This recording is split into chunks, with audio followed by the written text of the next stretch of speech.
sedang merendah suatu karya yang agung mulia. Saatnya kan tiba nanti, kau lihat pelangi kasih-Nya.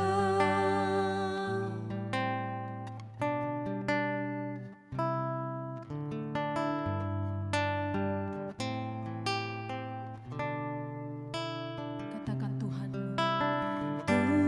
Tuhanku tak akan memberi ular beracun pada yang minta roti. Saat Tuhan tanamkan di hati, indah semua yang Tuhan beri. Tangan Tuhan sedang merendah suatu karya yang agung mulia. Saatnya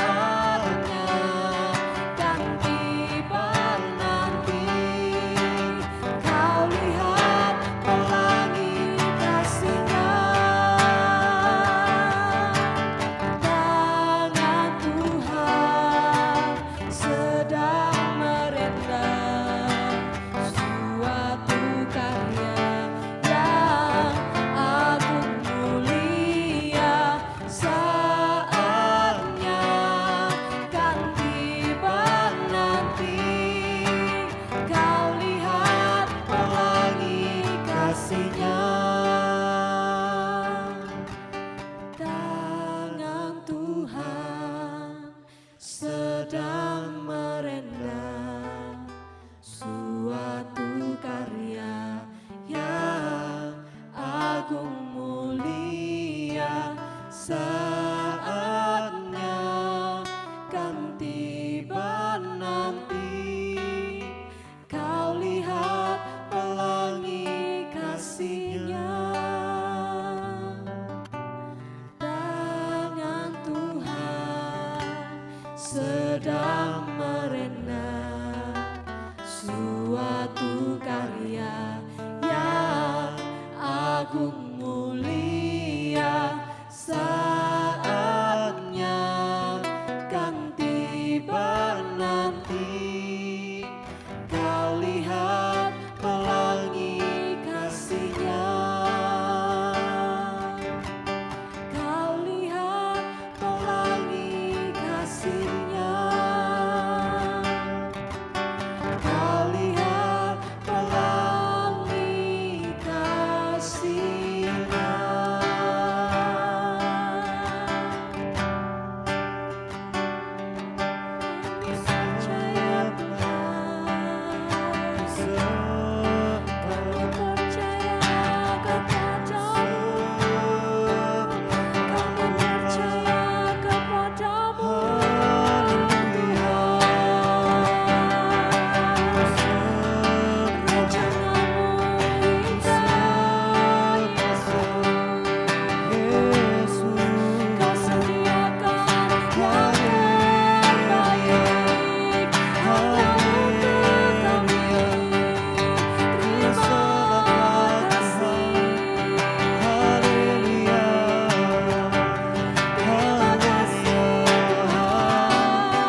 seperti pelangi sehabis hujan. Itulah janji setiamu Tuhan. Di balik dukaku telah menanti harta yang tak ternilai dan abadi.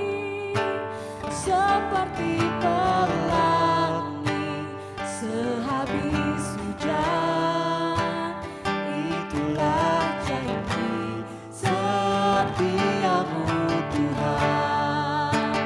Di balik dukaku telah menanti harga yang tak ternilai dan abadi.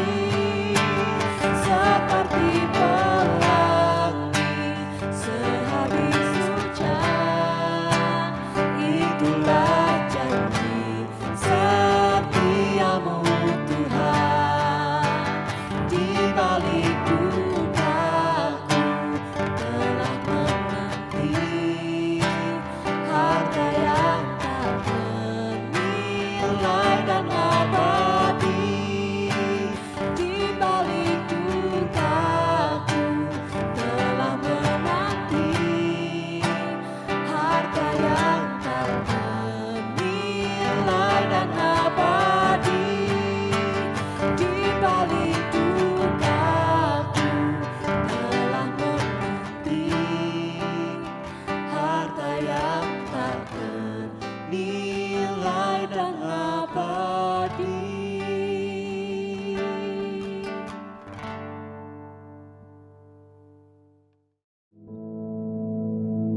Our Father, which art in heaven, hallowed be thy name.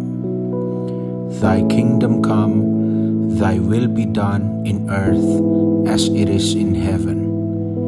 Give us this day our daily bread, and forgive us our debts, as we forgive our debtors.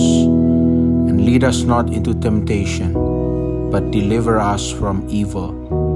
For thine is the kingdom, and the power, and the glory, forever. Amen.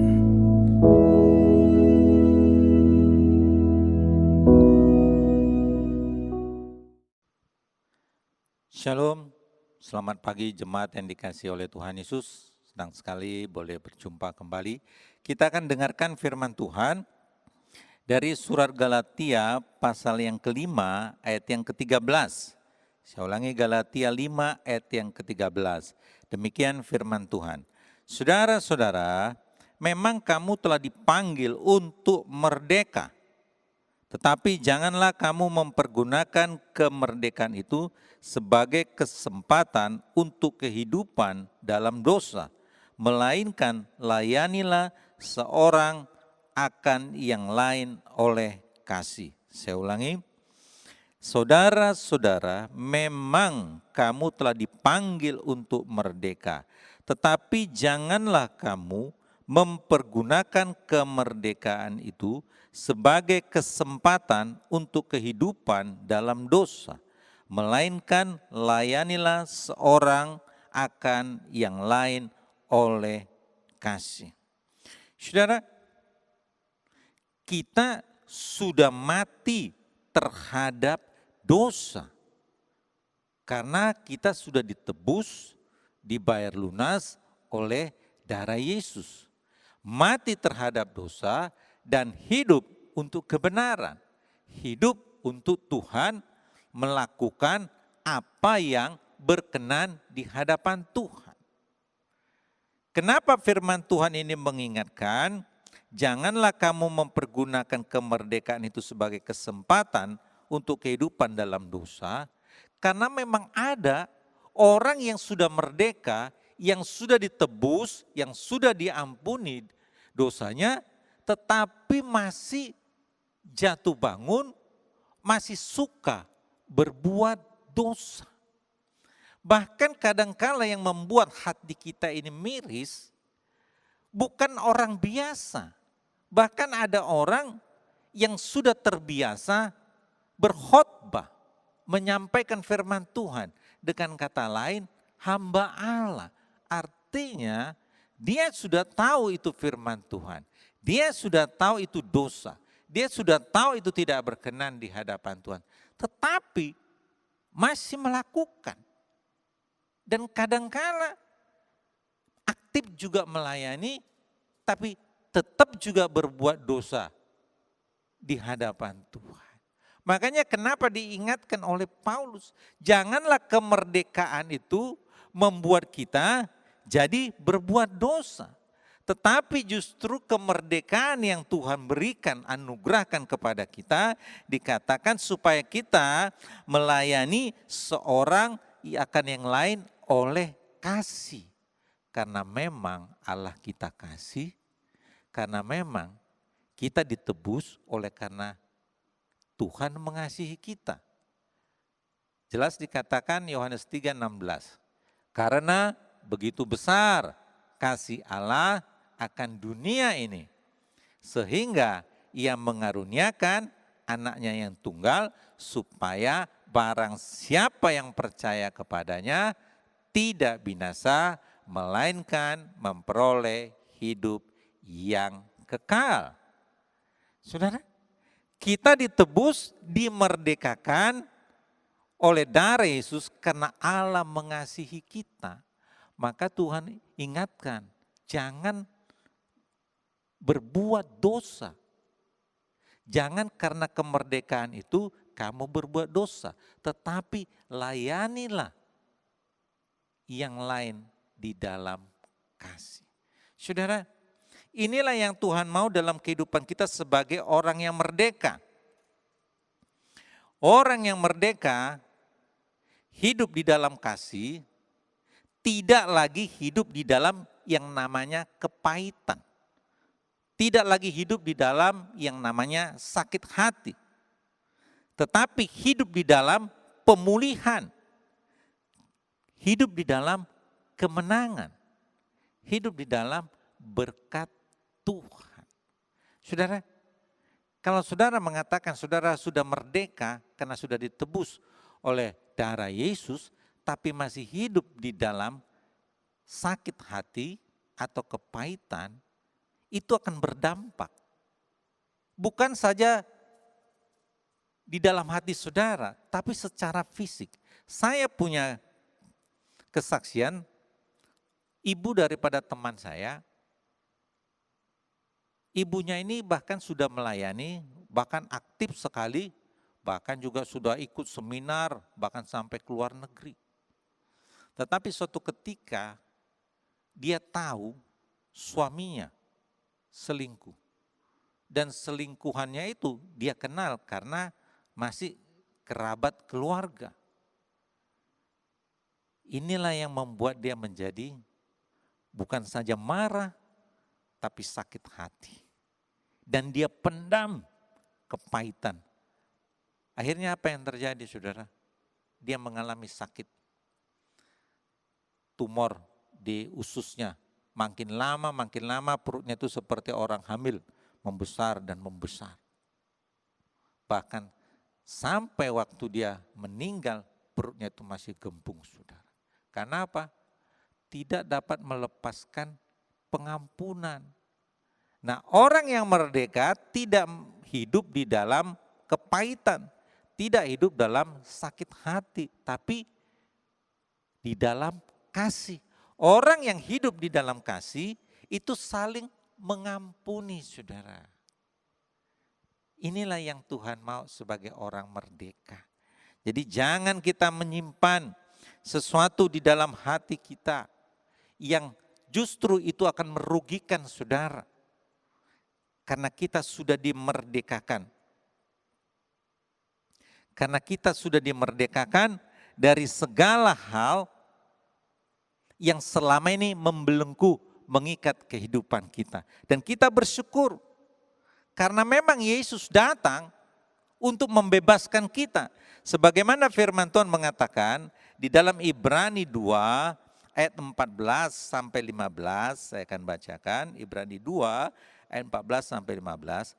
Karena anak-anak itu adalah anak-anak dari darah dan daging, maka ia juga menjadi sama dengan mereka dan mendapat bagian dalam keadaan mereka, supaya oleh kematiannya ia memusnahkan dia, yaitu iblis yang berkuasa atas maut, dan supaya dengan jalan demikian ia, Yesus, membebaskan mereka yang seumur hidupnya berada dalam perhambaan oleh karena takutnya kepada maut. Kristus datang untuk membebaskan kita dari dosa melalui korban penebusannya. Jadi Yesus datang melepaskan kita, memerdekakan kita. Jadi jangan bawa lagi kehidupan saudara ke cara hidup yang lama. Karena sesungguhnya kita sudah dibebaskan, kita sudah dimerdekakan, saudara.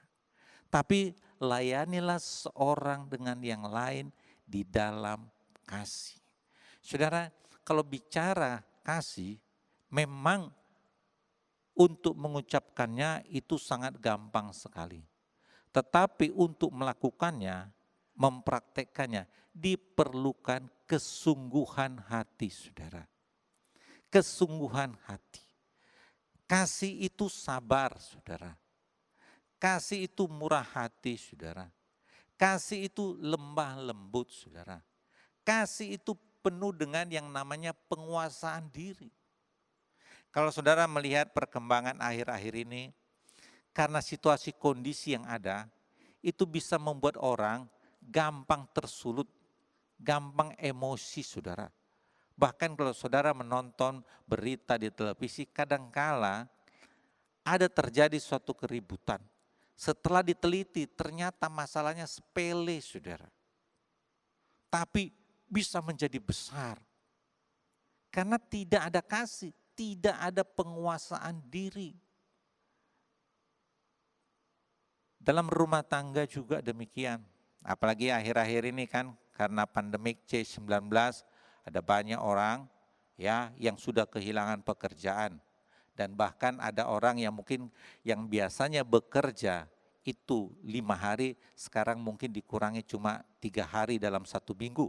Ya otomatis penghasilannya juga berkurang. Sementara kebutuhan dalam kehidupan rumah tangga bukannya berkurang, bertambah.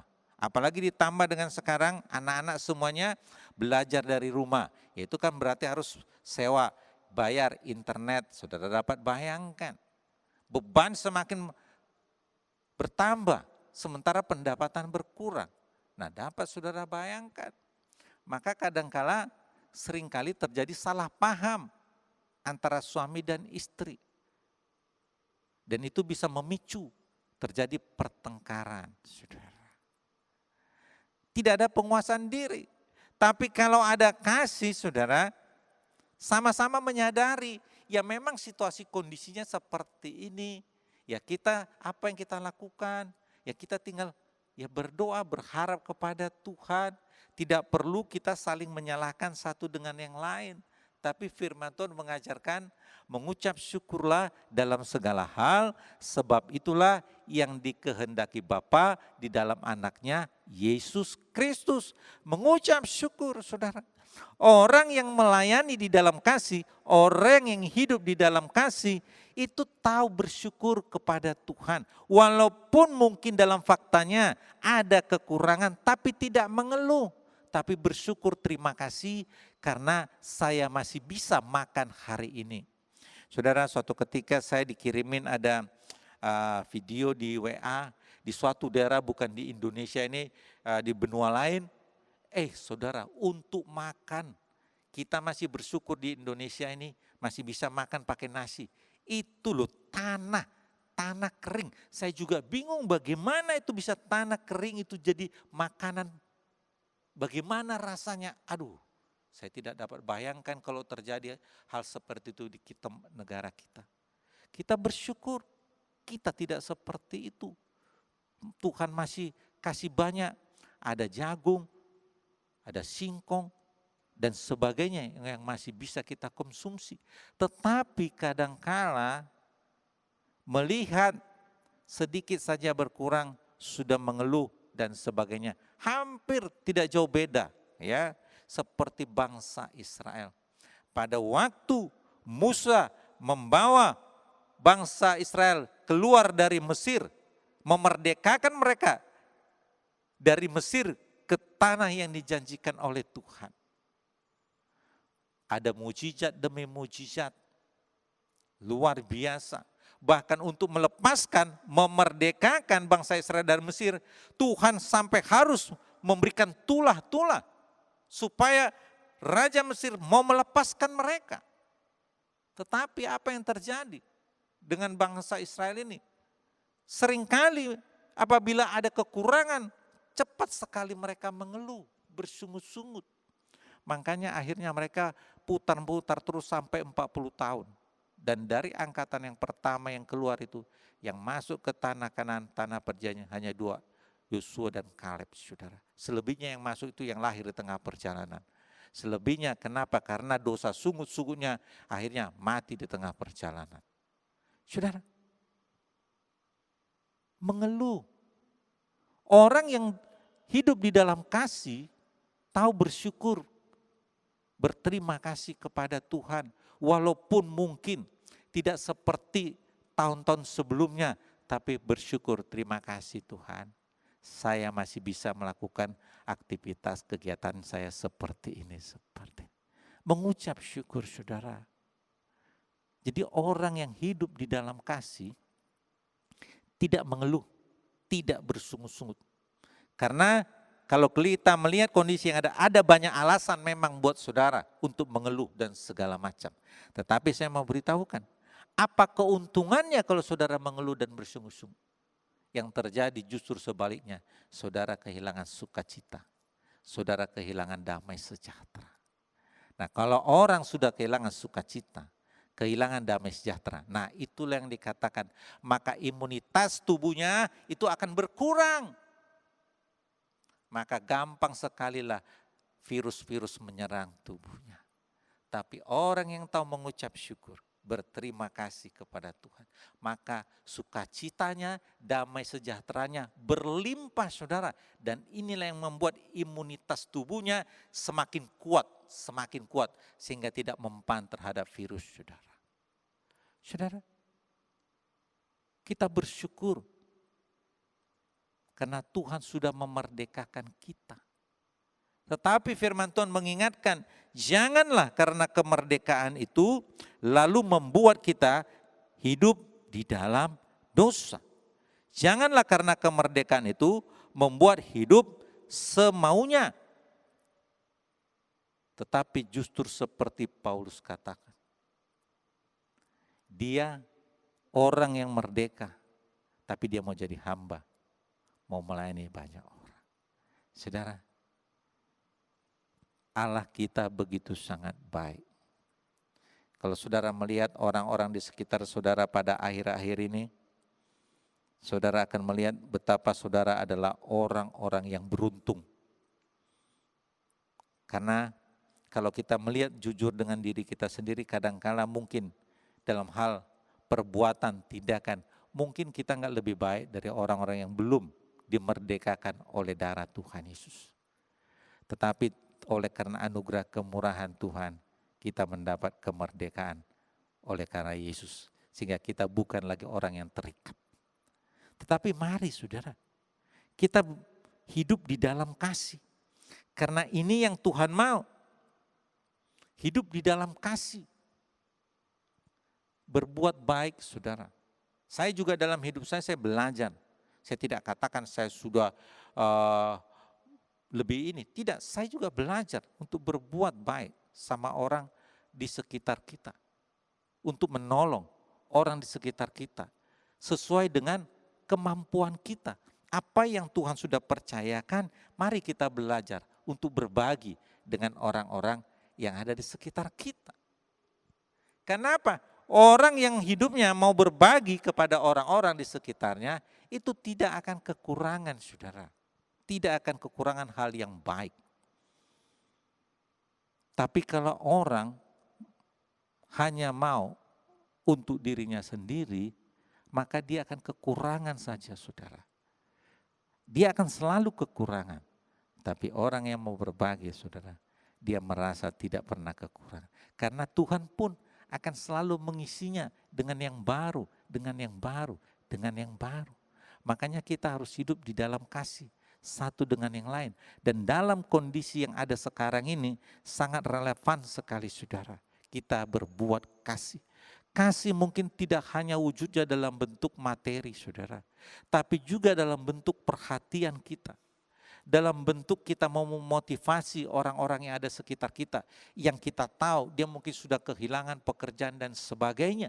Kita memotivasi dia, memberikan semangat kepada dia untuk mari bangkit. Karena yang mengalami bukan hanya dia, tapi semua orang di dunia ini mengalami hal yang sama. Tetapi kita bangga karena kita punya Tuhan. Dan Tuhan sudah berjanji bahwa dia tidak akan pernah meninggalkan kita.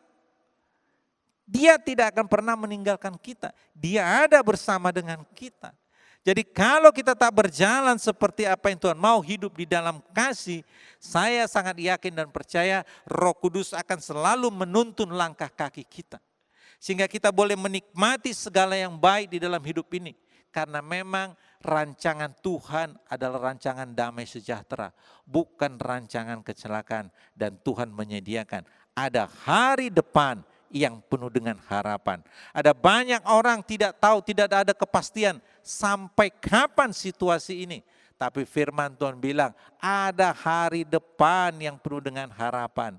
Jadi itulah yang harus kita pegang, yang kita percaya. Bahwa keadaan ini pasti akan berakhir karena Tuhan yang memegang masa depan saudara dan saya. Dan Tuhan bilang ada hari depan.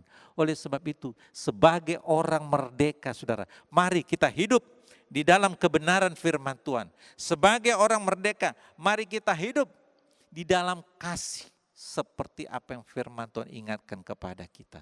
Mari kita melayani satu dengan yang lain di dalam kasih. Mari saling mendoakan satu dengan yang lain. Mari saling berbagi satu dengan yang lain. Maka kalau itu yang saudara lakukan, saudara tidak akan pernah kekurangan yang baik. Sebab Tuhan selalu akan memberikan yang baru. Haleluya. Amin. Mari kita berdoa. Terima kasih Bapa. Hamba berdoa bagi setiap jemaat Tuhan. Di dalam kemerdekaan yang Tuhan sudah berikan oleh karena darah Yesus, Roh Kudus Engkau tolong agar supaya mereka tidak hidup semaunya, tetapi tetap berjalan di dalam terang kebenaran firman Tuhan. Ajari umat-Mu Tuhan untuk hidup lebih dalam lagi di dalam kasih dan mengasihi sesama, berbuat baik, berbagi bagi orang-orang yang ada di sekitarnya. Terima kasih Bapa. Di dalam nama Yesus, hamba berdoa menyerahkan jemaat Tuhan sepanjang hari ini. Tuhan memberkati engkau dan melindungi engkau. Tuhan menyinari engkau dengan wajahnya dan memberi engkau kasih karunia. Tuhan menghadapkan wajahnya kepadamu dan memberi engkau damai sejahtera. Di dalam nama Yesus, hamba sudah berdoa dan mengucap syukur. Haleluya. Amin. Tuhan Yesus memberkati.